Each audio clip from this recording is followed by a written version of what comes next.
et porte-toi forfait. C'est ce qu'il fallait faire, puisque tu savais que tu étais inapte à disputer un combat. Mais c'est ce qu'il fallait faire. Mais avec peut-être l'immaturité, entre guillemets, et l'inexpérience, j'ai dépensé aussi des sous. Je suis allé en Casamance, j'ai reçu les prières. Bon, je me suis dit que, bon, il fallait que j'aille lutter. Il fallait lutter, diminuer. Oui. Tu n'étais pas à 100%, tu n'étais même pas à 60%. Il y a mon doigt, jusqu'à présent, qui n'est pas normal. Si vous voyez. Ça se voit, ça se voit. Ouais. Ça se voit. J'ai lutté avec un problème, avec une blessure. Et malheureusement, physiquement, je n'étais pas prêt. Parce que je ne pouvais pas faire deux contacts consécutifs. Alors ça peut se comprendre que tu aies perdu ce combat. Oui. Ça peut s'expliquer par là. Mais cela ne veut pas dire que je suis là pour vouloir salir la victoire d'autrui. Il m'a battu avec la manière et je concède et je l'accepte. Je le félicite de passage. Au passage. Concédé ta défaite. Bien sûr. Il a accepté. Mais tu as créé la sensation. Tu as créé une surprise d'une manière générale. La surprise de la journée. Lors de ce combat, lors de ta sortie face à Boy Balla, qui était la tête d'affiche? Le grand combat, c'était qui? Le lutteur de Yoff là, comment il s'appelle? Thiatou Yoff. Thiatou Yoff. Thiatou Yoff, Bébé Diouldé. Oui, Bébé Diouldé, voilà, c'est ça. Bébé Diouldé, Thiatou Yoff. C'était lors de ce combat. Tu as affronté un gosse réputé comme étant très fort techniquement, en l'occurrence Boy Balla. Boy Balla de Pékin, pensionnaire de l'école de l'Hip-Hop de Boston. Un gosse qui a eu à terrasser un caïd, qui a eu à terrasser Thiatou Daouda Fall. Thiatou Daouda Fall n'a connu qu'une seule défaite durant toute sa carrière. C'est Boy Balla qui l'a terrassé, n'est-ce pas? Et comment peux-tu expliquer, Boy? Est-ce que tu as les bagages techniques, assez de bagages pour déstabiliser Boy Balla pour parvenir à le terrasser? Tu es passé comment? Tu t'en es pris comment pour le terrasser? Bon, pour être honnête, Boy Balla n'a jamais été ma cible. Moi, je sais les erreurs que j'ai commises auparavant. D'ailleurs, la façon dont je m'entraînais ne pouvait pas faire de moi un bon athlète, un bon lutteur. Parce que tu avais moins de récupération, tu n'avais pas les infrastructures adéquates pour bien t'entraîner. Mais après cette défaite, je me suis dit que voilà, il y avait un chemin à emprunter. Après avoir fréquenté les lutteurs qui m'ont dit, l'exemple de Blende, les Oboli et tout, et les grands, peut-être des parcelles, qui me disent que tu dois faire ceci, tu dois faire cela. C'est en ce moment-là. Mais sur le droit chemin. C'est en ce moment-là que je me suis dit que, ben attends. Ton prodiguer des conseils. Bien sûr. C'est en ce moment-là que je me suis dit que, ben attends, mais moi, je vivais dans l'erreur. Je blaguais auparavant. Et voilà. Maintenant, je viens de savoir, de connaître le chemin qui doit te mener vers la réussite. Donc, d'où le fait que j'ai dit aux gens que j'ai décidé de devenir professionnel. Mais tu t'en es pris comment pour terrasser Boy Balla? Mais de façon techniquement, ça a surpris beaucoup de personnes. Non, mais je sais que même si on luttait, on reprenait le combat, j'allais le terrasser d'une autre manière. C'est moi qui le dis. J'allais le terrasser d'une autre manière. D'une autre manière. Parce que je sais que. Est-ce que tu veux dire qu'en plusieurs combats, il ne peut pas avoir, il ne peut rien avoir en toi? Bon, je ne le dis pas, parce qu'on parle de sport. Mais je sais que si on a 5 combats, j'aurai plus de victoires que lui. Ouais. Tu l'as terrassé comment? Les gestes techniques que tu as effectués pour parvenir à le déstabiliser? J'ai saisi sa jambe, et je l'ai fait un plaquage. Après avoir saisi sa jambe. Ouais. Tu as saisi sa jambe, après tu as amorcé un plaquage. Et puis quoi, il s'est écroulé? Oui, il s'est écroulé et on a eu la victoire. Voilà. Dieu merci. Ce que les gens ne savent pas, et ce que les gens ne connaissent pas, c'est que moi j'ai pratiqué le tapis. Le tapis? Ouais. J'ai une façon de lutter que je peux me permettre de me vanter. Que pas mal de jeunes ne connaissent pas. Ouais. Moi, c'est cette année que j'ai appris à descendre dans la brousse pour pratiquer l'embapat. Mais dorénavant, cette saison, j'ai jamais fait la queue. J'ai jamais fait la queue pour lutter. Mon nom est inscrit parmi les meilleurs, je veux dire. Parmi les favoris. Okay. Quand je viens, on fait l'appel. Je suis appelé par les arbitres. Je ne fais pas la queue. C'est le règlement. Voilà, qui est clair. Mais maintenant, ce qui est clair est que maintenant, tu te prépares pour ta prochaine sortie qui doit se dérouler le 12 décembre. Le 12 décembre. Et là, tu dois affronter qui? Je dois affronter, il s'appelle Julo. Il est Julo de Benebrak. de Benabarak, oui. Oui, c'est ça. Prévu pour le 12 décembre. 12 décembre, Inch'Allah. Ça veut dire que les supporters doivent sonner la grande mobilisation pour t'accompagner au stade. Oui, c'est ça. Donc, comme je l'ai dit tout à l'heure, je lance un appel solennel à tout le monde, à tous les Casacés, à tous mes parents, de se réunir comme un seul homme afin de pouvoir marcher ensemble vers la victoire. Il y a un adage qui dit que l'union fait la force. Donc, marchons ensemble vers l'essentiel. Je suis en train de travailler de façon considérable par respect de ce que vous laissez, de tout ce que vous laissez pour m'accompagner. Maman, comme père, tante, comme frère. Donc, j'ai beaucoup de respect et d'estime envers vous. Donc, je travaille dur pour pouvoir obtenir la victoire. Et s'il plaît à Dieu, on l'aura. Ils ont le devoir de soutenir leur fils. Oui. Ils défendent leurs couleurs. Oui, je défends leurs Ils défendent les couleurs de la Casamance. Je défends leurs couleurs. Chaque fois qu'on dit Boy Casa, on sait tous que tu représentes la Casamance. Oui, je représente la Casamance. Mais cela ne leur donne pas une obligation de me soutenir. Mais quand même, je me dis que il en va de soi. Il en va de soi. Moi, je le dis personnellement, ils ont le devoir de te soutenir. Bon, oui, c'est vous qui le dites. Leur fils, et leur neveu, ils ont le devoir de te soutenir. C'est vous qui le dites, mais voilà, en tout cas, comme je vous l'ai dit, je sais qu'ils viendront. Ils viendront en masse, s'unir comme un seul homme vers, Te pousser vers la victoire. vers la victoire. Ils aspirent à aller au sommet de l'arène. Bien sûr. Ils aspirent à bouleverser la hiérarchie. Ah oui. Ah oui. Aller tâtonner les ténors. Ah oui. Tu veux talonner les ténors. Je n'ai jamais eu de doute. Dorénavant, à partir d'aujourd'hui, je n'ai aucun doute d'affronter un lutteur de quelque nature que ce soit. Ils aspirent à affronter les meilleurs de l'arène. Au sommet. Je vais aller jusqu'au sommet. On dit au sommet. Pyramide. Ça veut dire au sommet. Oui. Au sommet. Ça, c'est parole de fils de parole de Boy Kada. Oui, ñu dellu si waat benn instant booy yow da nga may jaay affaire mais li wax yi naan su ma la tànjee di nga xam ne lépp dëgg la garaawul garaaw booy xam naa ne boo dawul du ma daw man coo jibul man yàgg fekk nit biir gàlle mu daw sax nga naan ma kërëb booy man ñi ma ñame bari wuñ de je suis dans mon dernier rempart maa ngi fii laa toog. man ñi ma ñame bari wuñu booy Casa yàgg naa fekk nit gàlle mu sàqi daw man bokk naa si ñu la ñeme ragaluma la. j'ai pas froid aussi. booy nag ma xam la benn affaire ah t'as pas froid aussi un Joola bu ñeme pël foo ko mës a gis. non fii moom pël nu mu munti am fit bu jàkkaarloo ak buuram day wàcc xanaa. ngay sóob kan mooy buur diggante Joola beeg pël bi. yaa fi ñëw.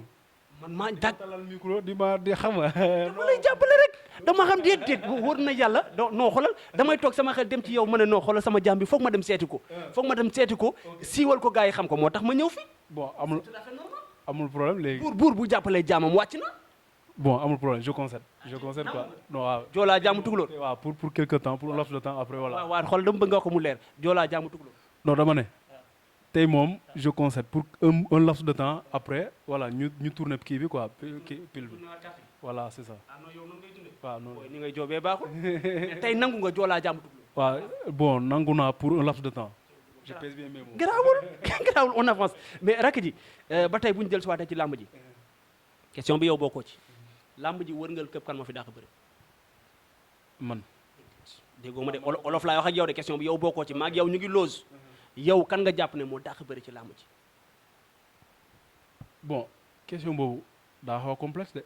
c'est dina pourtant du question piège posé naa ko téeméeri mbër ku ci nekk jox na ma réponse am. des fois ma laaj mbër mu xool benn mbër boo xam ne 2 combats la am ne ma kii moo dàq bëri ci làmb ji des fois ma laaj mbër mu ne ma Modou Lo moo dàq bëri ci làmb ji des fois ma laaj ñu ne ma Balla Gaye des fois ñu ne ma Eumeu Sène des fois ñu ne ma Tapha Tine des fois ñu ne ma keneen ak keneen yow kan nga jàpp ne moo dàq bëri ci làmb ji. Modou Lo. l'actuel roi des arènes. waaw moo dàq bëri ci làmb ji. moo dàq bëri waaw. Modou Lo moo dàq bëri ci làmb ji. waaw. Casa da nga may limal juróomi mbër yi dàq bëri ci làmb ji 5 litres juróomi mbër yi dàq bëri ci làmb ji Modou Lo ak kan. juróomi mbër yi nga jàpp ne ñoo dàq bëri ci làmb ji. n'est-ce pas nga ne man bokkuma si. yow bokkoo yow yaa ngi loos mais mbër bu toll ci 2 combats ak mbër bu toll ci 30 combats ñoo ci yem ñan nga jàpp na ñoo dàq bëri ci làmb ji juróomi mbër Modou Lo ak. Bon, est-ce que je suis tenu à répondre à cette question voilà. Ok. ñi nga gën a naw ñi nga gën a jàpp na ñii mën nañu bëre seen bëre doy na la juróomi mbër. Bon ñi ma jot a suivre parce que xam nga tamit boo gisee ma ne la question boobu dafa xaw a complexe parce que am na ñoo xamante ne mën nañu bëri trop mais feeñuñu. yow nag ñëpp laa la laaj ñi feeñ ak ñi feeñu la ñëpp juróomi mbër ji dàq bëri ci làmb. waaw mooy comme niñ ko waxee Modou Lo waaw Balla Gaye waaw il est très bien. Modou Lo Balla Gaye 2.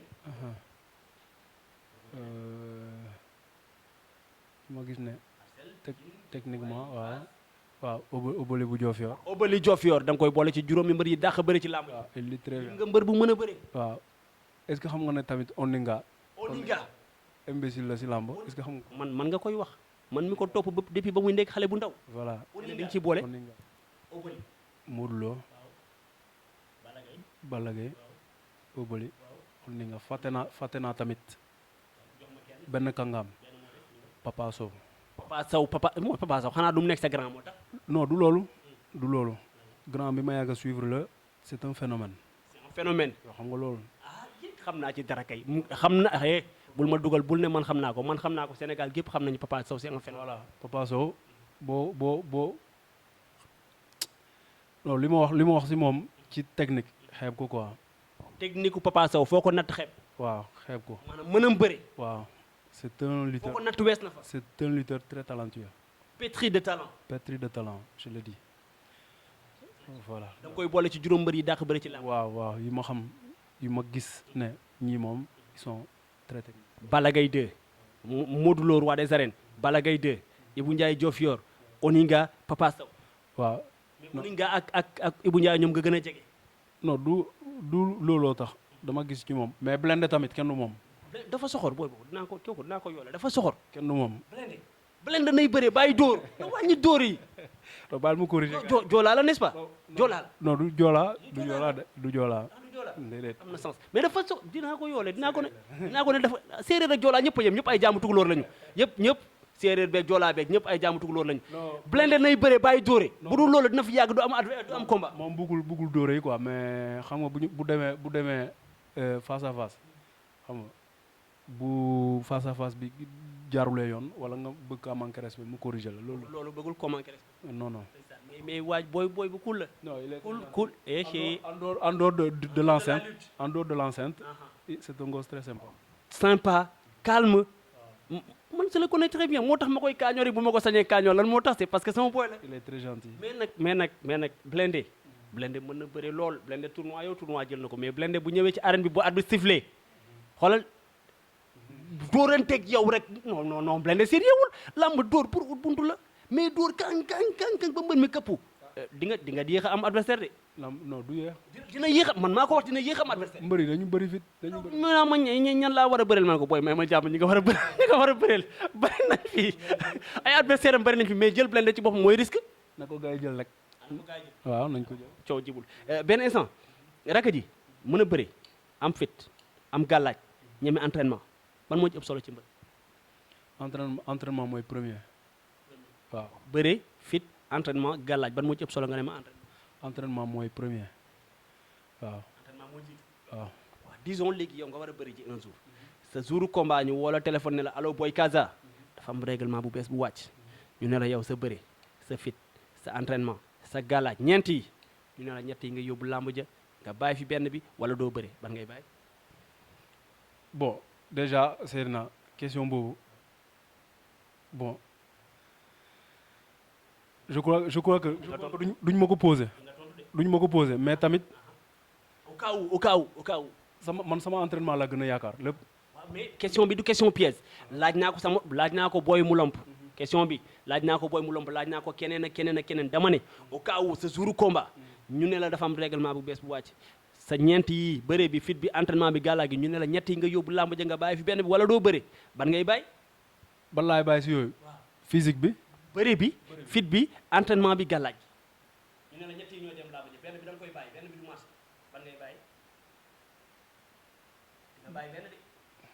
wala nga toog doo bëri wala nga ne kon bëreewuma. Seydina loolu du am si lamb ji Seydina. ah kay mais sama question la bul fente tontul rek wala kon nga ne jour boobu wala kon nga ne bëreewuma bu dee mënoo bàyyi benn ci ñeent yi. non damay bëre. léegi ban ngay bàyyi ci ñeent yi bëre bi fit bi entraînement bi gàllaaj gi ban ngay bàyyi. léegi fit bi laay bàyyi. nga yóbbu bëre bi entraînement bi ak gàllaaj. waaw nga bàyyi fit bi. xam nga lan moo tax may bàyyi fit bi. je mun nga moytu wala mun nga ragallu waa ji yaakaar ne da nga ragal mu ñëw nga nax ko daan ko ñibbi. ragallu ak ragal bokkul de kii nelaw ak kii nelaw lu bokkul ragal ak ragal lu bokkul yaa ngi may dégg man dama la jour ji bëre bi fit bi entraînement bi gàllaaj gi ñett yi ñooy dem benn bi da nga koy bàyyi nga ne ma fit bi ngay bàyyi. waaw fit bi laay léegi la moo tax mënoo bàyyi bëre bi. bëre bi moom combat bi si bëre lay tàmbalee jeexee si bëre. ci bëre lay tàmbalee ci bëre lay jeexee moo tax mënoo bàyyi bëre. waaw lu tax mënoo bàyyi entraînement bi. entraînement bi ça fait partie ci lu lay may bëre. parce que la épreuve de force la. c'est la base. épreuve de force la.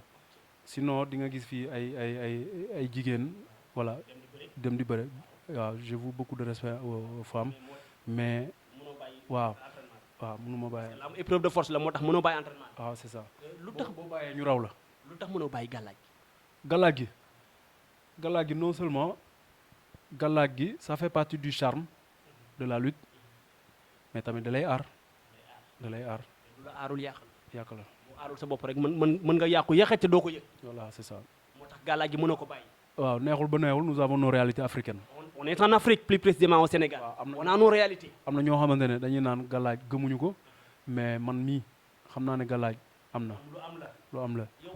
nit boo demee suñu dëkk di nga gis lu ne nga xam ne gàllaaj am na waaw man mii xam nga je suis majeur et vacciné et c'est des choses que j'ai vécu que j'ai vu de mes propres yeux waaw je suis témoin oculaire comme gars ni ñu koy waxee. témoin oculaire du luñ la nettali. du luñ mën a loo fekkee la. voilà c'est ça. booy gis nga gars yi bu ñu naan gàllaaj ne bàyyi leen foofu yow gàllaaj nit jàpp na ne ci gàllaaj mu dof nit jàpp na ne ci gàllaaj mu dee. léegi waxal ne gàllaaj bu amulee waxal ne tul amul mu gën a terre à terre waxal ne tul amul. tul ku xam ne tul am na. tul am na nga lekk xob tul nga lekk ren tul lu ne loo xalaat am na gàllaaj bu ne fii si média laay waxee quoi naa limité samay paroles. non mais yow tu nous viens de la verte casamançaise. boy on est en Afrique gis nga man nag j'aime bien discuter ak genre yu mel ni yow parce que gis nga sunu réalité gis nga la fi nekkoon démb ba tey mi ngi fi. Afrique lañ nekk nekkuñu Europe nekkuñu Amérique nekkuñu Asie Afrique lañ nekk dañu am suñuy réalité yaa ngi may dégg réalité yooyu nag ku nekk fii juddu fi naan xoolal man tubaab la di nga dee ci àll bi te doo sib sax naka waar. dama lay wax ne du wax naa la ne la les infrastructures qu'il me fallait pour avancer dans l'arène me manqué man mii di wax ak yow sama premier combat dew ma fenn sama deuxième combat dew ma fenn yaa may dégg gars yi ñoo ñëw indi quelques bouteilles xaw ma lan moo fa nekk ma jël di xopo te ko pour ñu bañ a wax ne amul cumukaay ma jël ay ndox def si ay affaire teg mais en réalité dew ma fenn mais loolu laa la wax moo tax ma ne la j'avais emprunté chemin boo xamante ne c'est un chemin qui voue à l'échec dans l'arène. qui voue à l'échec. il est voué à l'échec. voilà c'est ça. boo xam ne mënoo ci jaar réussir. donc te bu soobee yàlla yaakaar naa ne maa ngi ci bonne voie bi te peut-être la vérité sera ce que je ferai. voilà qui est clair ba tey on avance rakk ji bi nga dalee seetaan lamb ba tey ban combat nga dem stade seetaan ko wala nga toog jàkkaarloog télé bi seetaan ko mu marqué la ba mën a ko fàtte. combat bi la gën a marqué ci lamb ban combat bi ma gën a marqué ci lamb waaw combat wu Modou Lo Eumeu Sène. Eumeu Sène Modou Lo aller ou retour 2014 ou 2000. retour bi waaw. mooy ba muy jël couronne bi. waaw. Modou Lo jël couronne bi. waaw boobu la gën a marqué ci lamb. moo ma gën a marqué waaw. Modou Lo Eumeu Sène deuxième combat bi.